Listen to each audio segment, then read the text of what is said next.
Hi, everybody. My name is Adam. Welcome back to my channel, English Story Studio. Today we're going to talk about why you must listen. Let's get started. Identify objects around you in English. The first way to stop translating in your head is to identify the objects around you in your target language. So if you're studying English, that means you look at the objects around the room. Look at the things in your life. Don't think of them in your native language first. Think of them in your target language first. So if I look around the room and see a computer, I shouldn't think my native language word. I should think my target language word. So start with the items and the situations in your everyday life. If I say computer in English, maybe I should say computer in Japanese. I should say not, I don't know, water in English. I should say omizu in Japanese. So start associating the words in your target language with your everyday life now. So if you're studying English, that means start getting familiar with the things in your everyday life in English. Repeat phrases you hear native speakers use. Tip number 2 is to repeat the phrases that you hear native speakers use.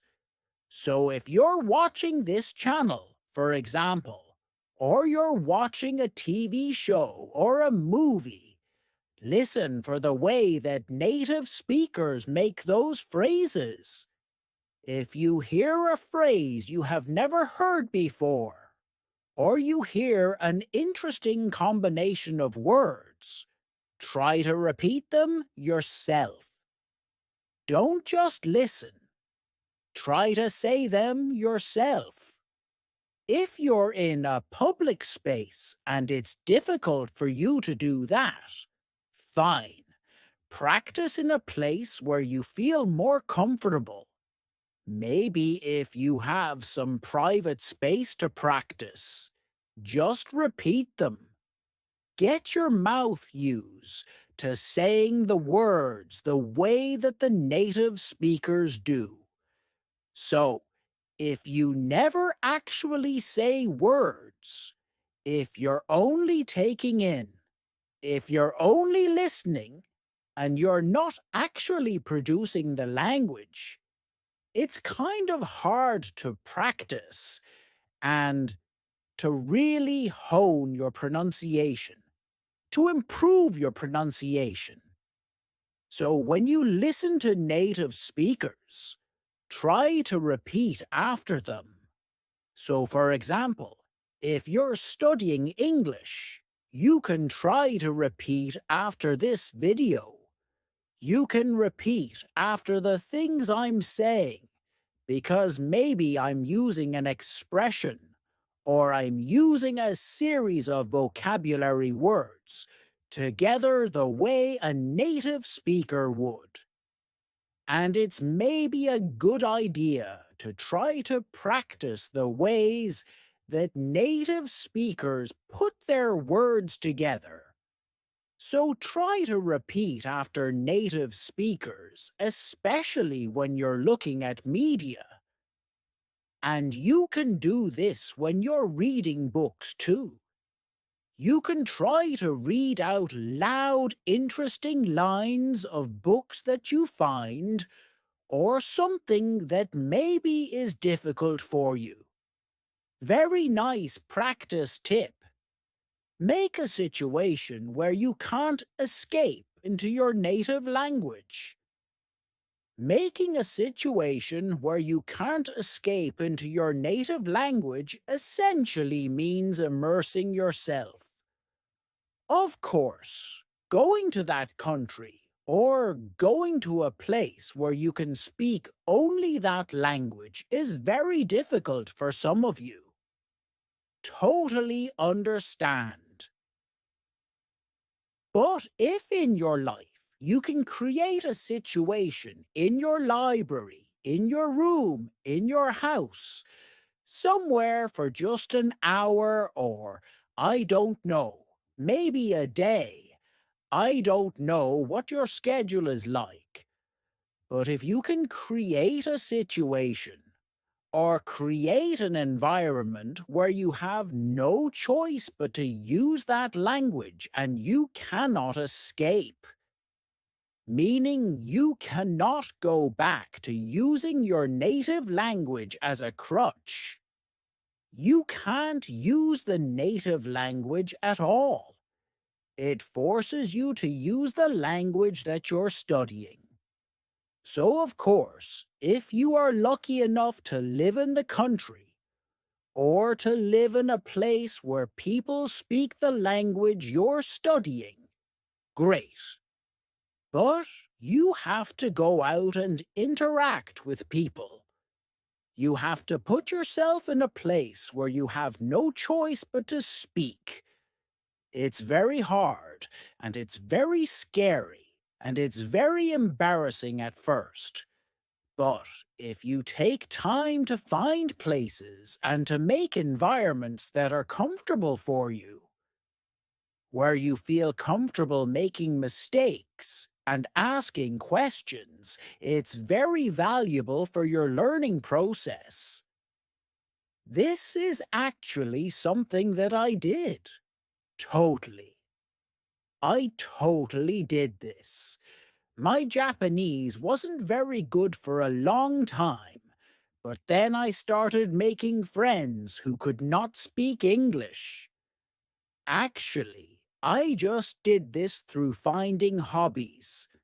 There was a hobby that I had. I joined a group. I joined actually a school where I could learn how to do that hobby. And everything was taught only in Japanese. The people in my class only spoke Japanese mostly.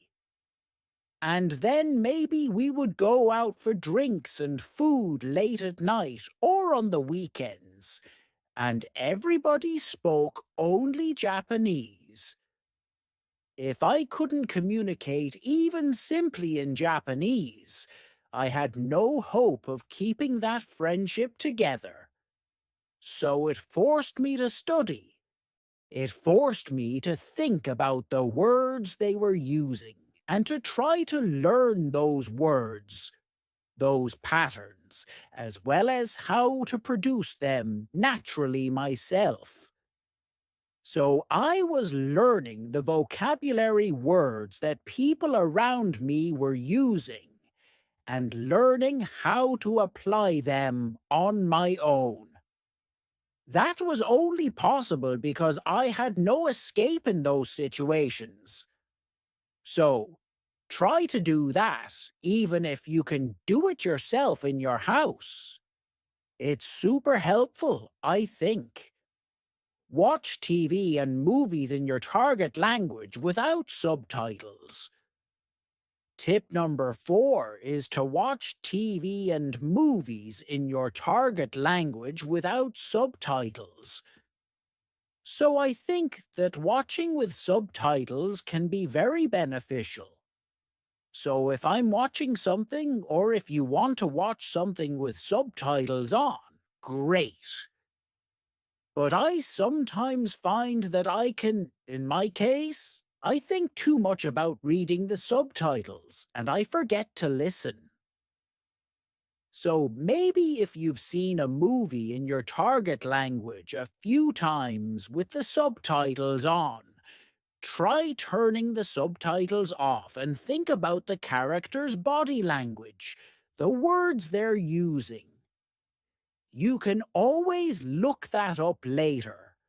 Look up the words you don't know in a dictionary, but try to do it where you're focusing completely on the way that people are using their words. Try not to use the subtitles, so kind of play around with it a little bit. If there's a word that's difficult for you to hear, you can actually turn on the subtitles in the native language of the movie as well. That's something that I've done.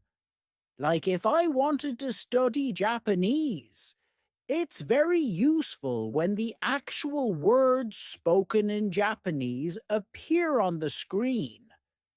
Sometimes it's easier for me to catch a word if I see it visually and I hear it at the same time. So, another way to explore how you can use TV and movies is to actually turn on the closed captions, like the words on the screen in the native language of the movie. So, this is sort of 2 points in one. One, watch movies without subtitles, meaning subtitles in your native language. And hint two is to watch movies with closed captioning on, but the closed captioning is in your target language, not in your native language. So you can try those two things with TV and with movies. Don't bring a dictionary to your lesson. Tip number 5 is don't bring a dictionary to your lesson. Okay, so give me a second here. So I understand that dictionaries, especially electronic dictionaries, we have them on our phones now, are very, very convenient. Of course, it's important to use them, and they're a great resource to have. However, one thing that really bothers me and that I think is detrimental, is not helpful for students, is when students are in a lesson and they're practicing conversation, and they reach a point in the conversation where they don't know the word they want to use. They know it in their native language, and they don't know how to say it in their target language. They pull out their dictionary. They say to the person listening to them, their practice partner in their lesson where they have a limited period of time, just a moment. And then they look it up on their phone. It takes a few seconds. The flow of the conversation stops. And then they say a word. It's like, whoa, no, you don't have that ability. You don't have the ability to do that in a conversation with a native speaker. Most people, like if you go to a bank and try to open a bank account, are you really going to pull out your dictionary and sit there and try to communicate? Just a moment, as you look up each word you don't know. No, no. Or, if you do, that's not a real conversation. So instead, try using a different strategy. By that, I mean if you find a word you don't know in conversation, explain the word to your conversation partner. Maybe they know the word.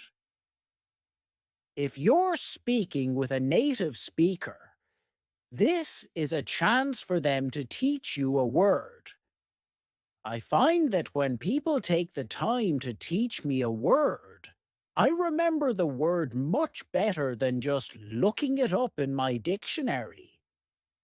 So try to resist. Maybe you can bring a dictionary to your lesson, but don't use it or try not to use it in your conversation practice. It destroys the flow of a conversation. So instead, practice the skill of describing the vocabulary word you want to use and learn how to ask the meaning of a word, or learn how to ask for a vocabulary word from your partner. So you can use an expression like, ah, what's the word that means blah, blah, blah? Or, it's this thing that does this and this and this.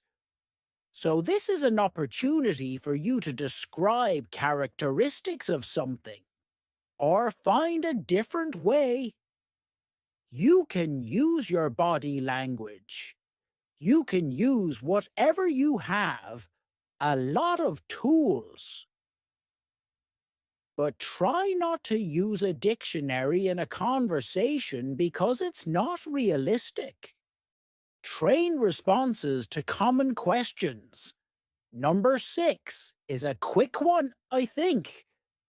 Number 6, hint number 6, I have, is just to train responses to common questions. So, for example, a very common question in English is, "Hey, how are you?" You should know how to answer this question. Just have a default response. "Hey, how are you?" "I'm good." If it takes you a long time to answer the question, "Hey, how are you?" you need to practice. I think that's a pretty good indicator. So, for example, sometimes I ask students a question, like they haven't quite gotten the idea of how to respond just yet. They're not quick at responding. I say, "Hey, how are you?" And they say, "Yes." And then they think, and they go, "I'm good." That's a very common question. So think about just a default response that you can spit out, that you can quickly say. If it's, "How was your weekend?" Or, "Hey, what's up?" Or, "What do you want to do for dinner tonight?" Think about just a handful, meaning just a few responses to those questions, and train them quickly. Just, "How are you?" "I'm good." "How are you?" "I'm okay." "How are you?" "Not bad." There are 3, so it's just training responses to those questions. There's no reason to be surprised by a question, like, "How are you?" That's a very common question. So for those common questions, train responses to them. We've got a bunch of videos, especially beginner-level videos. For some example responses you can do. So don't get stuck with these little questions. Just train a few responses. Practice a few responses till they feel natural to you. It will save you time, and it will help the person asking the question too, to move forward in the conversation. Study with materials that don't provide a translation.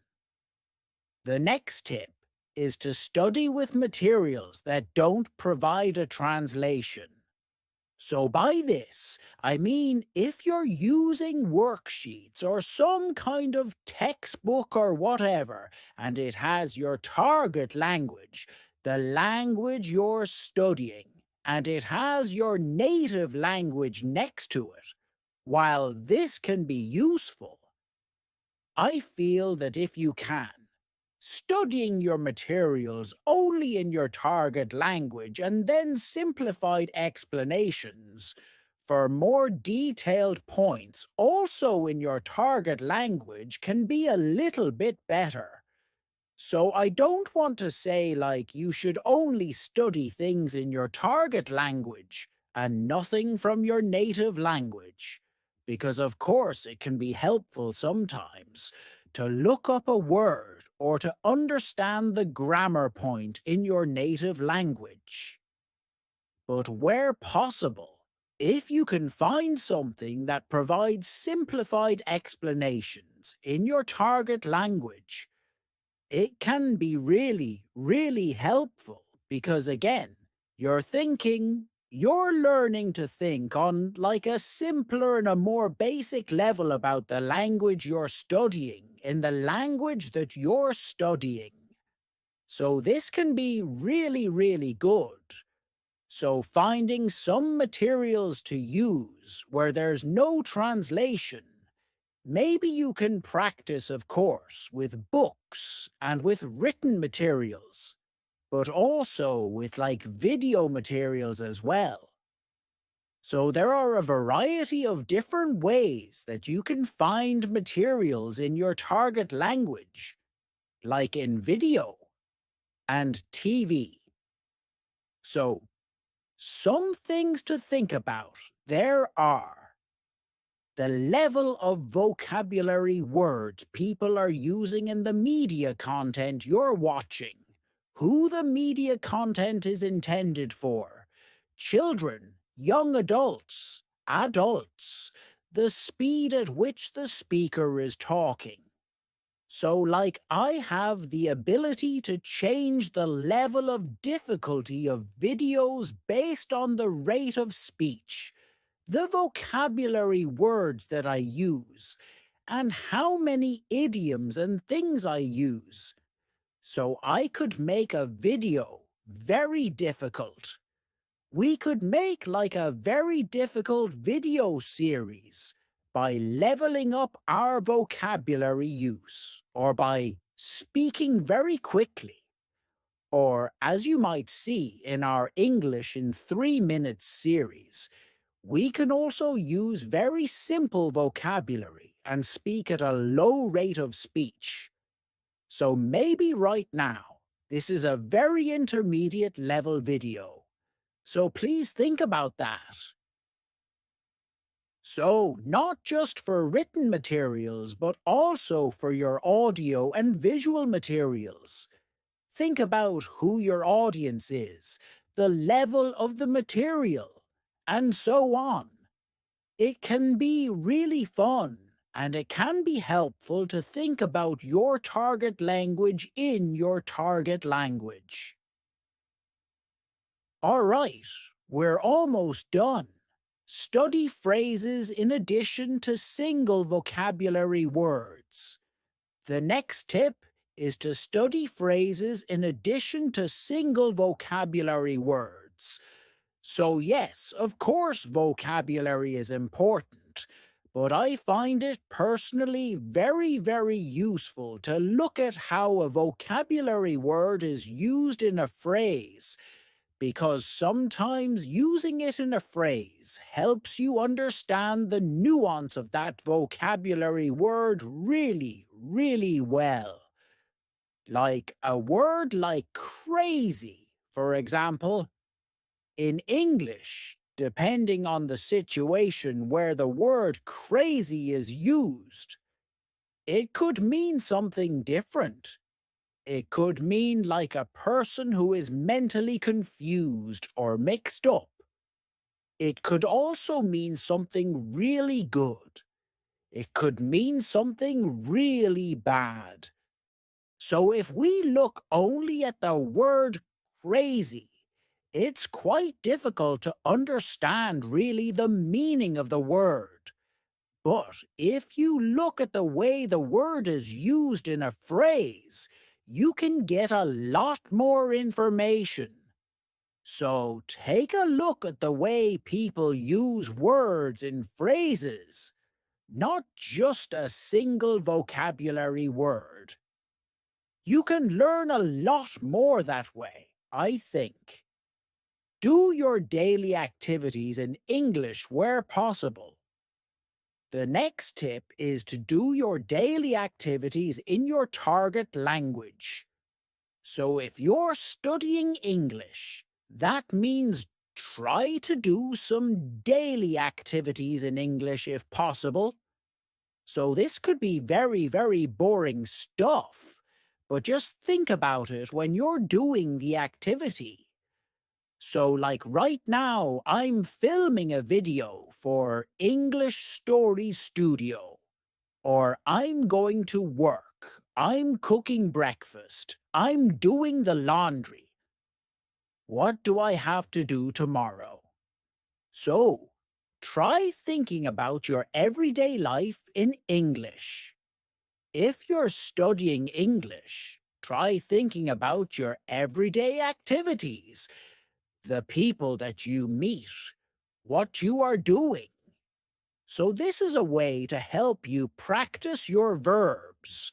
So if you don't know, if you're, I don't know, you're doing something at work, and you're like, oh my gosh, how do I explain what's the verb for a picture?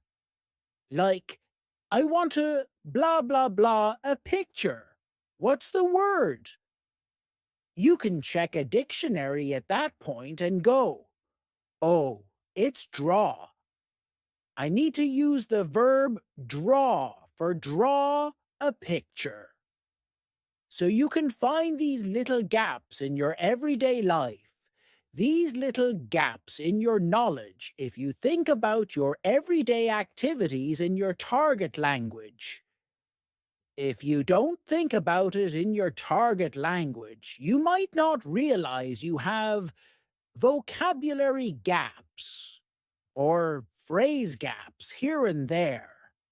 So this is a really good and kind of funny actually way to study.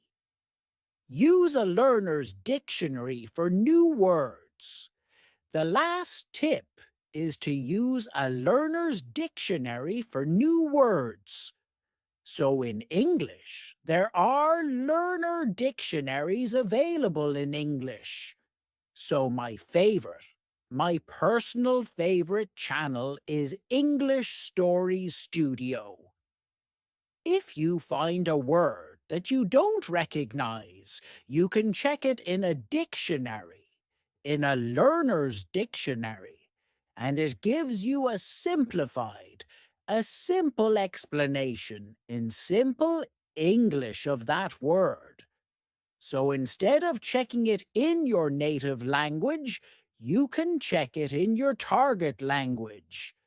So again, this helps you to understand the word that you're focused on, but you understand it from the language you're studying, not from your native language.